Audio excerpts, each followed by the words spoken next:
Hello friends, welcome back. और आप देखोगे बहुत सारे लोग एक्सपेक्ट कर रहे थे कि मार्केट नीचे गिरेगा, मार्केट नीचे गिरेगा।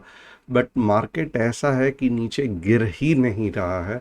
तो ये क्यों हो रहा है, ये क्या हो रहा है? और ऐसे मार्केट का कुछ कंसेप्ट है या कुछ स्ट्रैटेजी है या फिर कुछ मैं कहूँगा कि एक गाइडलाइन है जिससे हम फॉलो करके ट्रेड कर सकते हैं, मैं ये वाले सेशन में बताऊंगा। तो ये वाला जो सेशन रहेगा थोड़ा सा एजुकेशनल रहेगा और लेवल्स पे मैं कम ध्यान दूंगा। जो नहीं जानते, मेरा नाम तुषार गुने है। हर शाम में आता हूँ निफ्टी बैंक निफ्टी का एनालिसिस लेके। और अगर आपको निफ्टी का इंट्राडे एनालिसिस चाहिए तो लिंक में दिए गए टेलीग्राम चैनल को ज्वाइन करना और यूट्यूब चैनल को तो डेफिनेटली ज्वाइन करना, सब्सक्राइब और बेल बटन हिट करना। So let us quickly start with our analysis. Nifty Bank Nifty में हो क्या रहा है डिटेल में देखेंगे। ओके, अब सबसे पहले मैं करूंगा क्या, तो मैं यहाँ पे अपना एस एन पी 500 को बताऊंगा। और ये देखोगे S and P 500 is definitely मैं कहूँगा अप ट्रेंड में है, या it is an up trend. अब क्यों मैं कह रहा हूँ अप ट्रेंड? क्योंकि एक सिंपल कंसेप्ट होता है अप ट्रेंड का जो मेजॉरिटी लोग इग्नोर करते हैं, कि अप ट्रेंड में हमेशा स्टॉक हायर हाई क्रिएट करता है। ये बहुत सिंपल चीज़ है, बट आप देखोगे 90% ऑफ द टाइम लोग इस पे ध्यान नहीं देते हैं।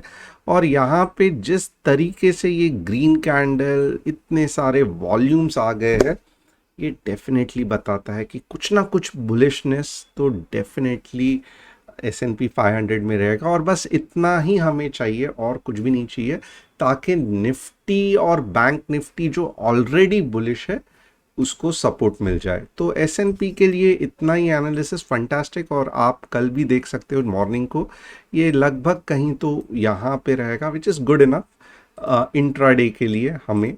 ओके, अब निफ्टी के तरफ जाते हैं। अब यहाँ पे आप देखोगे ना, मैनी पीपल आर सरप्राइज्ड कि ये मार्केट गिर क्यों नहीं रहा है, ये मार्केट गिर क्यों नहीं रहा है। ओके, और ये आप भले देखोगे ना, एक फंटास्टिक रेड कैंडल है, बट स्टिल आप देखोगे ऐसे मार्केट में अगर आप शॉर्ट भी करने जाओगे, if you try to short such market, अब एक्चुअल ट्रेंड लाइन अगर आप देखोगे तो यहाँ पे बनती है। ओके, बट ये क्योंकि पिन बार है और ओवर रिएक्शन है मार्केट का, तो मैं कहूँगा ट्रेंड लाइन इसके भरोसे पे निकालना सही नहीं है। सो यहाँ पे एक चीज़ तो ये है कि मार्केट समवेयर अबाउट 18575 तक भी सपोर्ट लेके ऊपर जाए तो it's a bullish market. Okay, क्यों मैं ऐसे कह रहा हूँ? तो ये इसका स्विंग लो है, ये इसका स्विंग लो है, ये इसका स्विंग लो है। अब ये जोन एक्चुअली अगर आप देखोगे bearish means trend reversal hourly chart में कब होगा? 18544 पे। ओके, और ये बुलिश मार्केट की खासियत है कि बाइंग जो है ना, वो थोड़ा सा उसके ऊपर चली जाएगी। आप फिबोनाची देखोगे तो आपको एक अच्छा खासा आइडिया आ जाएगा कि बाइंग किधर होती है।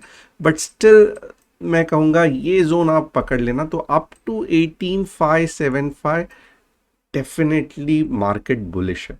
ओके, अब और कुछ बुलिश मार्केट की मैं खासियत बताता हूँ। यहाँ पे अगर आप इंडिकेटर और आरएसआई लगा देंगे, ये दूसरी खासियत है कि आप देखोगे ये समवेयर अबाउट 70 के ऊपर था मार्केट। ओके, और अभी भी 61 पे है। एक्चुअली होता क्या है ऐसे मार्केट में, मैं इसको 60-40 कर देता हूँ। 60-40-0। ओके, या ये ये ऐसे मार्केट में क्या होता है? ऐसे मार्केट में अगर आप देखोगे तो दिस इज द मार्केट जहां पे आप देखोगे भले मार्केट कुछ इस तरीके से गिरेगा बट फट करके ऊपर आएगा। और ऐसे मार्केट में बिलीव मी और नॉट आप देखोगे हमेशा ब्रेकआउट सक्सेसफुल होते हैं, हमेशा ब्रेकआउट सक्सेसफुल होते हैं। तो अब जब भी ग्रीन कैंडल यहाँ पे बनेगी तो आप थोड़ा सा ध्यान देना कि अगले 2 या 3 कैंडल आराम से ग्रीन बन जाएंगे, because that is the speciality of, जब हम कहते हैं मार्केट में स्ट्रेंथ है 60 के ऊपर स्ट्रेंथ है, तो स्ट्रेंथ एक्चुअली आपको ऐसा ब्रेकआउट नहीं देगी। This is not strength. आपको ब्रेकआउट कैसा मिलेगा, ऐसा, और ये जो लेवल है इसके ऊपर डेफिनेटली थोड़ा ब्रेकआउट मिलेगा, वापस नीचे, वापस इसके ऊपर ब्रेकआउट मिलेगा। ये कब पॉसिबल है, ये तभी ही पॉसिबल है जब RSI 60 के ऊपर है। ओके, तो कल वेरी वेरी हाई चांसेस कि मार्केट गैप अप हो सकता है। ओके, और स्ट्रेट अवे वापस अपने ओरिजिनल इस पे जा सकता है। ओके, तो थोड़ा सा ग्लोबल मार्केट का सपोर्ट कम था, बट यस, और आप देखोगे कुछ भी नहीं बिगड़ा है आज। ये अभी तक आप देखोगे 3 कैंडल कंसोलिडेशन की थोड़ी सी ज़्यादा है, और धीरे धीरे जैसे जैसे और मार्केट अगर बुलिशनेस पकड़ लेगा ना, तो फिर यहाँ पे क्या होगा कि कुछ इस तरीके से होना चालू हो जाएगा। तो बट हमें ये नहीं चाहिए, हमें ये नहीं चाहिए। क्योंकि ये इस तरीके से स्लोप हो गया जो अनसस्टेनेबल रहता है। उसके बाद में मार्केट वापस नीचे आता है, ऊपर जाता है, तो इसमें क्या होता है, जो मूवमेंट नीचे के तरफ भी आती है वो बहुत जोर से आती है। हमें इतना ज़्यादा मूवमेंट नहीं चाहिए, हमें क्या चाहिए, हमें कंसिस्टेंट कुछ इस तरीके से मूवमेंट चाहिए जहाँ पे थोड़ा सा मार्केट प्रिडिक्टेबल हो जाता है, ट्रेंड लाइन का सपोर्ट लेता है। Okay, so the pattern which market is creating now, मैं कहूँगा इतना भी बुरा नहीं है। और यहाँ पे देखोगे कोई कहेगा कि डाइवर्जेंस हो गया, डाइवर्जेंस हो गया। ओके, यहाँ पे आप देखोगे ना,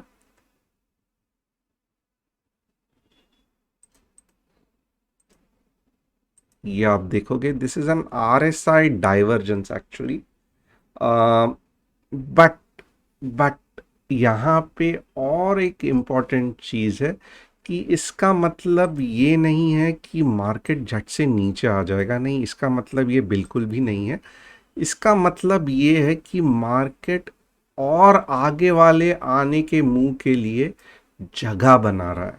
okay, until and unless market यहाँ पे जाके अगर ऐसे कर रहा है, तब आप थोड़ा सा डर के रहना, क्योंकि ये होना ही कहता है कि ट्रेंड चेंज हो गया है। अगर 40 के ऊपर मार्केट आ ही नहीं रहा है, सी, मैं कैसे आपको, देखो ये part, okay, this is dangerous. Okay, ऐसे इसमें मार्केट नीचे जाता है। ओके, बट ये वाला जो पार्ट है, और मैं इसका ही थोड़ा सा आपको एग्जांपल देता हूं। Okay, yes, see, market is creating room for upward movement. Okay, अब यहाँ पे अगर कोई RSI divergence, yes, temporary trading के लिए डाइवर्जेंस फंटास्टिक है। अगर आप शॉर्ट टर्म ट्रेड करना चाहते हो, ओके, तो डेफिनेटली मैं कहूँगा डाइवर्जेंस इज फंटास्टिक। अब आप देखोगे फिर ये कैसे हुआ। ओके, नहीं होना चाहिए था, राइट। ये स्ट्रेट है, इनफैक्ट यहाँ पे देखोगे तो नीचे जा रहा है, बट यहाँ पे ऊपर जा रहा है, और स्टिल इट सर्वाइव्ड, राइट। तो ये बेसिकली क्या है कि market is creating room for upward movement. अगर ये ऐसे नहीं होगा तो फिर क्या होगा, तो मोस्ट ऑफ द टाइम अगर ऊपर चला गया फिर एक लंबा सा सेल आउट आएगा, फिर जाके मार्केट ऊपर जाएगा, तो ये भी हमें नहीं चाहिए। फिलहाल जो पैटर्न मार्केट कर रहा है that is really really fantastic. ये RSI के साथ मैंने पूरा कंसेप्ट बता दिया। मैंने आपको एंड कहाँ तक मार्केट स्टिल बुलिश है 18544 बता दिया। आगे थोड़ा सा और हम देखेंगे बैंक निफ्टी की तरफ। बैंक निफ्टी यहाँ पे अगर आप देखोगे ये जो है ये डेंजरस था। Look at the volume. और इसको पूरी तरीके से रिस्पेक्ट कर रहा है bank Nifty. It is respecting, वापस सेल आउट आ गया। ओके, अब दो चीज है, इसके नीचे या इसके नीचे, ये दो सपोर्ट्स है बैंक निफ्टी के। इसके नीचे अगर चला गया, ओके, 42,700 के नीचे चला गया, तो स्ट्रेट अवे आप समझ लो कि पूरा का पूरा वीकनेस हो जाएगा, जिसके चांसेस बहुत कम है।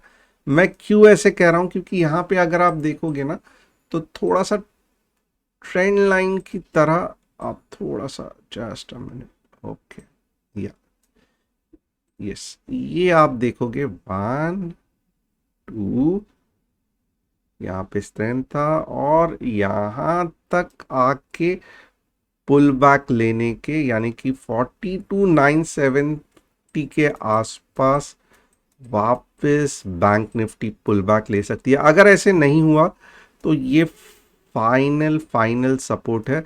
अगर इसके नीचे चला गया तो ये बैंक निफ्टी मार्केट को लेके डूबेगी। Okay, so this is very important. Bank Nifty भी बुलिश है, भले ये डबल टॉप आपको लग रहा है, बट स्टिल यस। अभी इसमें और एक मैं आपको खासियत बताता हूं, मार्केट बुलिश है, ये आपको कैसे समझेगा। कंसोलिडेशन जो है वो आप देखोगे ये वीक होगा। ओके, और जो ऊपर वाले कैंडल्स है वो हमेशा स्ट्रांग रहेंगे। ओके, तो अभी भी मार्केट बुलिश ही है। आप देखो, एक बड़ी कैंडल से बुलिशनेस और ये कंसोलिडेशन फेस चल रहा है। वापस यहाँ पे क्या होगा, वापस एक बड़ी कैंडल, और फिर एक स्टेज ऐसा आएगा कि ये कैंडल जाने का नाम नहीं लेगी, और ऑफ कोर्स उसके बाद में थोड़ा सा सेल आउट वापस आएगा and all those things. But ये एक टिपिकल बुलिश मार्केट का खासियत है कि कंसोलिडेशन जो है वो हमेशा वीक रहता है। ये देखो, ये वीक है, ये वीक है, और जो अपवर्ड मूव्स है वो हमेशा स्ट्रांग रहती है। और कुछ समय के बाद अगर आप देखोगे तो ये कैंडल्स कम होने चाहिए, कुछ इस तरीके से, कुछ इस तरीके से। अब क्योंकि इतनी बड़ी रैली आ चुकी है तो इसके कारण ये वापस हो रहा है, but the bullishness is still intact in the market. ये मैं क्यों कह रहा हूं, ये देख के, ये देख के। तो होप आपको अच्छा खासा टेक्निकल एनालिसिस के बेसिस पे मैंने समझा है। कल कौन से स्टॉक्स अच्छे हैं, तो डेफिनेटली टाइटन अच्छा है। ओके, टाइटन अब भी जाके बिल्टअप हो रहा है। Okay, hero motor Corp definitely अच्छा है, रिलायंस डेफिनेटली अच्छा है। ओके, तो ये सब जो स्टॉक्स है ये बहुत अच्छे हैं। Infosys, HCL Tech, yes definitely अच्छा है। हिंदुस्तान यूनिलीवर, ब्रिटानिया डेफिनेटली अच्छा है। बट इसमें अभी होगा क्या, अगर आप लॉन्ग, मैं कहूँगा 2 हफ्ते भी देख रहे हैं, बुलिशनेस ही है, आंख बंद करके ये करोगे। गड़बड़ तभी होता है जब हम इसमें ऑप्शन को ट्रेड करना चाहते हैं, क्योंकि होता क्या है कि हमें ऑप्शन में कुछ, और ख़ास करके अगर हम बड़ी क्वांटिटी ले रहे हैं, तो हमें कुछ डायरेक्टली ये मूव एक्सपेक्टेड रहती है। ओके, तो ये होना बहुत बहुत एक्यूरेटली इसको कैच करना पड़ता है, और मोस्ट ऑफ द टाइम ये मूव मिस हो जाती है और हम यहीं कहीं पे एंट्री लेते हैं, यहाँ पे प्रॉफिट बुक नहीं करते हैं। तो this is a bit tricky, but yes मैं कहूँगा कि ऑप्शंस में अगर आपको सेल साइड रहना है तो फंटास्टिक है, बट मार्जिन ज़्यादा लगती है। बाय साइड ट्रिकी है, और अगर आप 2 या 3 दिन के लिए कोई भी इक्विटी ऑप्शंस होल्ड कर रहे हो, तो आपको बीच में ये थोड़ा सा बैड फेज आता ही आता है, जिसमें आप कुछ नहीं कर सकते। आपका ऑप्शन जो लिया है वो नेगेटिव भी हो सकता है, और बाद में जैसे ही बढ़ जाता है ऊपर आता है। तो ये सब चीज़ अगर आप 4 या 5 दिन के लिए ऑप्शन को होल्ड करती है तो सहन करना पड़ेगा, उसके लिए कुछ भी एक्सक्यूज नहीं है। और कुछ ऑप्शंस के बारे में इंटरेस्टिंग चीज़ बताऊंगा, और होप आपको आज का निफ्टी और बैंक निफ्टी में बहुत सारे जो कंसेप्ट सिखाए वो पसंद आए रहेंगे। Thanks a lot, see you tomorrow.